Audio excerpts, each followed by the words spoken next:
Hello everyone, welcome to Brilliant EduTech, the best solution ever.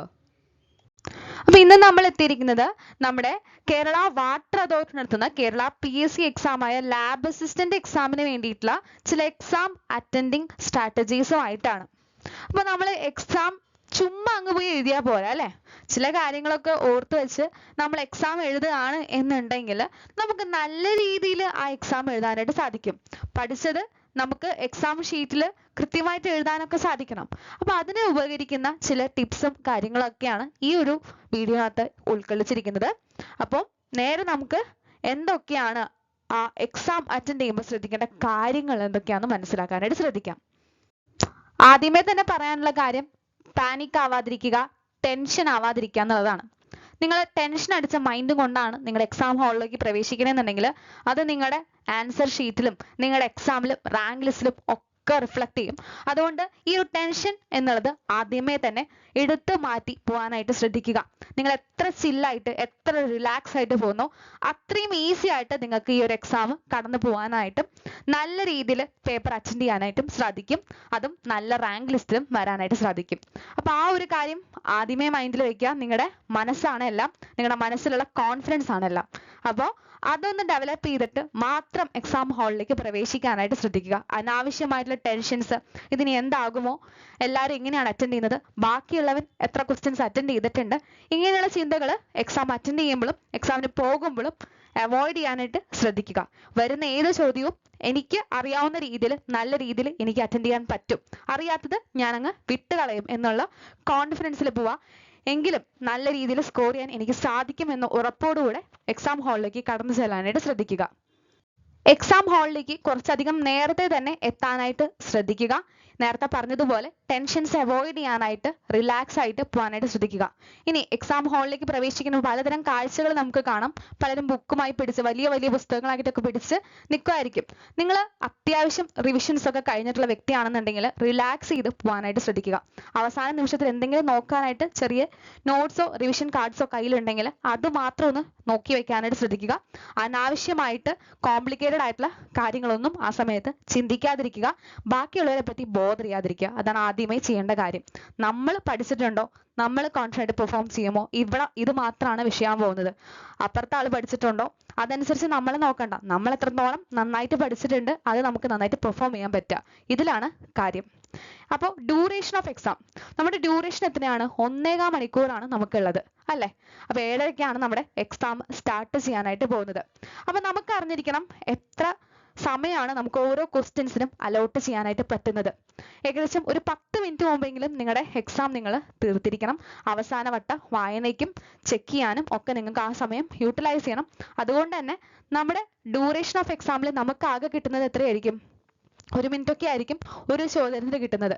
അതും 1 word ക്വസ്റ്റ്യൻസിന് 1 minute completely spare ചെയ്യേണ്ട യാതൊരു കാര്യവുമില്ല. ആ സമയം നിങ്ങൾക്ക് ലാഭിച്ച് നിങ്ങൾക്ക് എന്തിലേക്ക് യൂസ് ചെയ്യാം?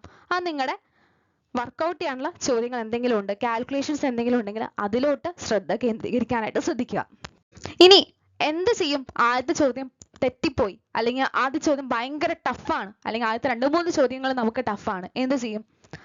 നിങ്ങൾ ആദ്യമേ വിചാരിക്കേണ്ടത് ഈ ഒരു എക്സാം പേപ്പർ മുഴുവൻ വായിച്ചു വരുന്നതേ ഉള്ളൂ, നമുക്കറിയാവുന്ന ചോദ്യങ്ങൾ അവസാനവും ഉണ്ടായേക്കാം.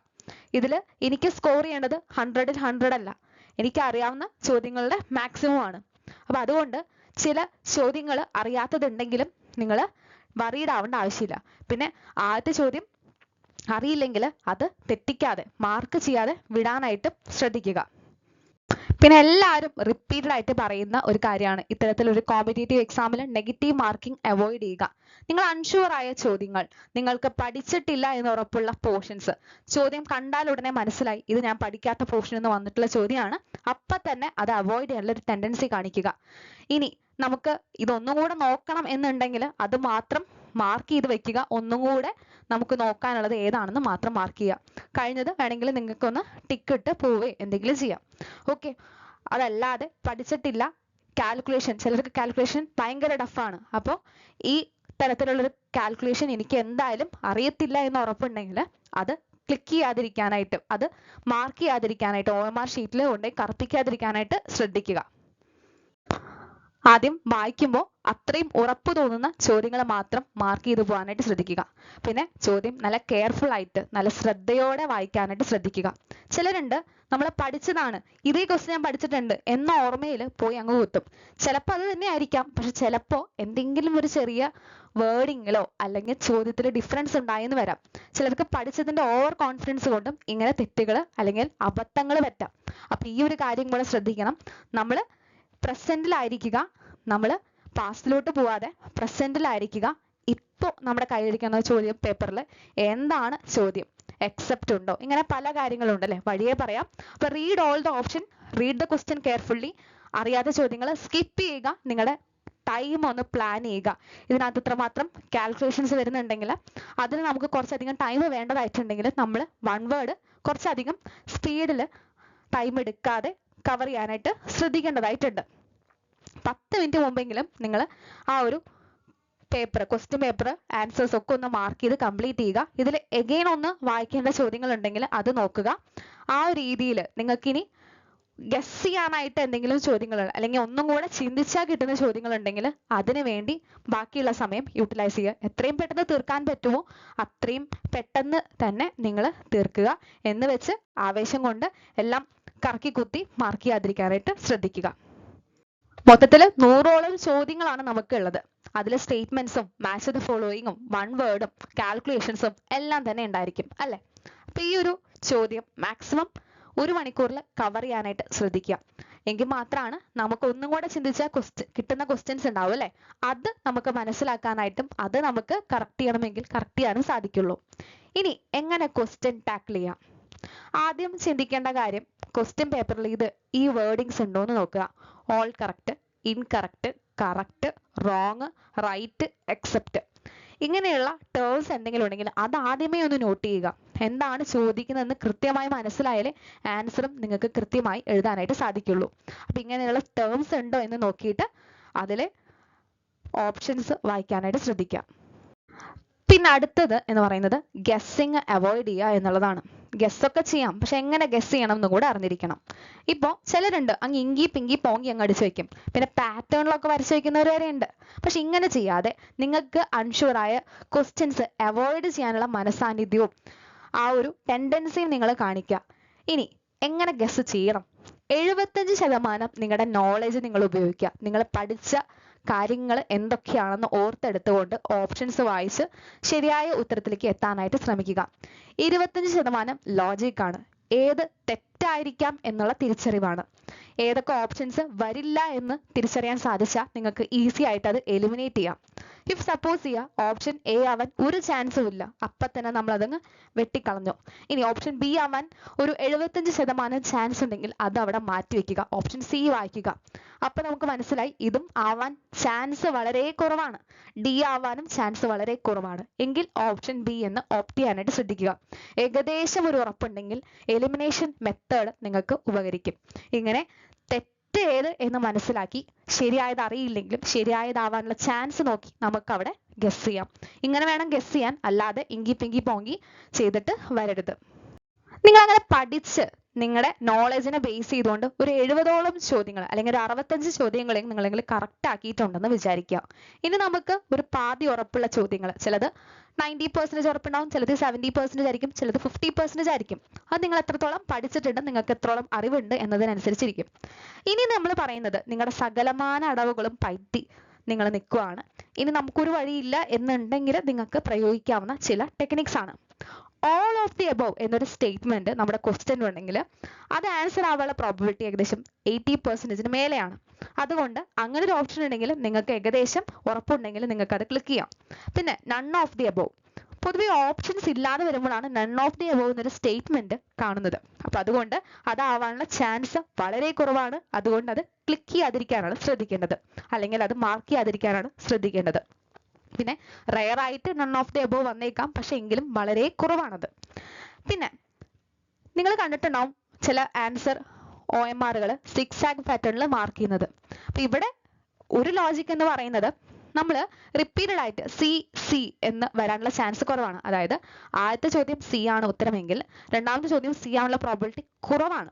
അപ്പൊ അതുകൊണ്ട് അത് വേറെ ഓപ്ഷൻസ് ആവാം എന്ന് നമുക്ക് അസ്യൂം ചെയ്യാവുന്നതാണ്.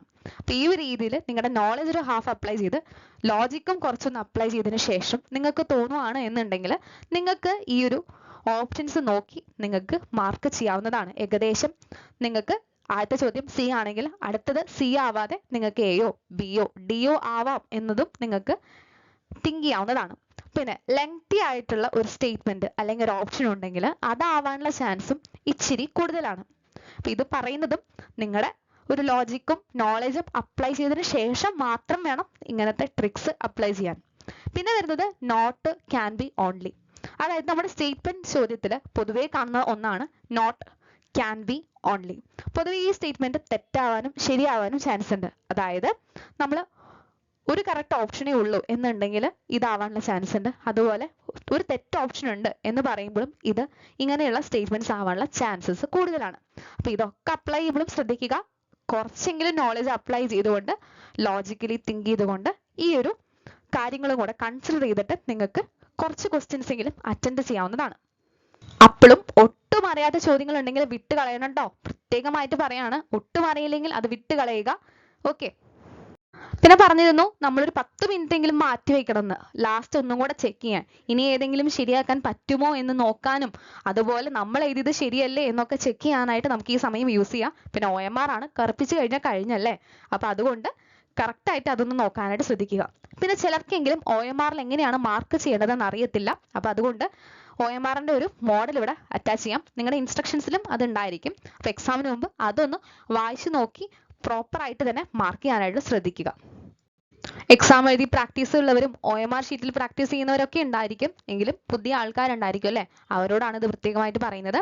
ഇങ്ങനെ റോങ് മെത്തേഡ്സിൽ മാർക്ക് ചെയ്യാതിരിക്കാനായിട്ട് ശ്രദ്ധിക്കുക. കറക്റ്റ് മെത്തേഡ് പൂർണ്ണമായ കറക്റ്റ് ആയിട്ടുള്ള മാർക്കിംഗ് ആണ്. ആ ബബിളിന് പുറത്തോട്ട് പോകാതിരിക്കാനായിട്ട് ശ്രദ്ധിക്കുക.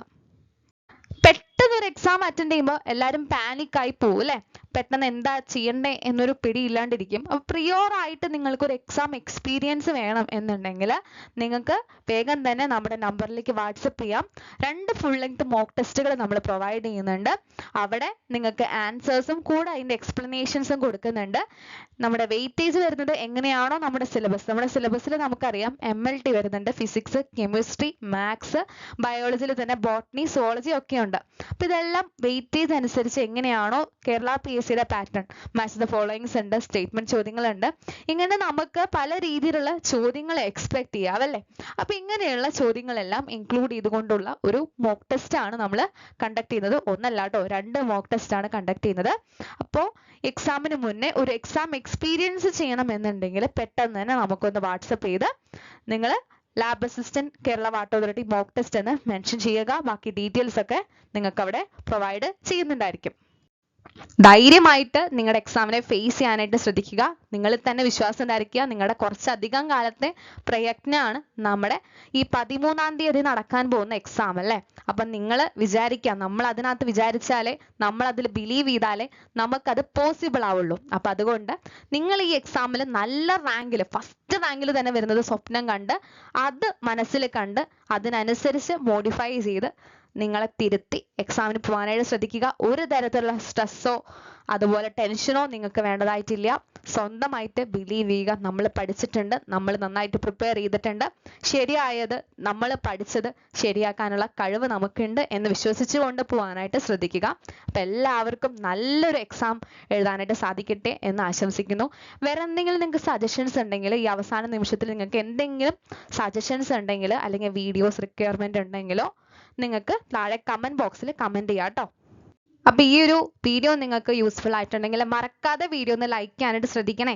അതുപോലെ നിങ്ങളുടെ സജഷൻസ് എന്തെങ്കിലും ഉണ്ടെങ്കിൽ നിങ്ങൾക്ക് താഴെ കമന്റ് ബോക്സിൽ കമന്റ് ചെയ്യാം. യൂസ്ഫുൾ ആയിട്ടുണ്ടെങ്കിൽ അതും ഒന്ന് കമന്റ് ചെയ്യാനായിട്ട് ശ്രദ്ധിക്കുക.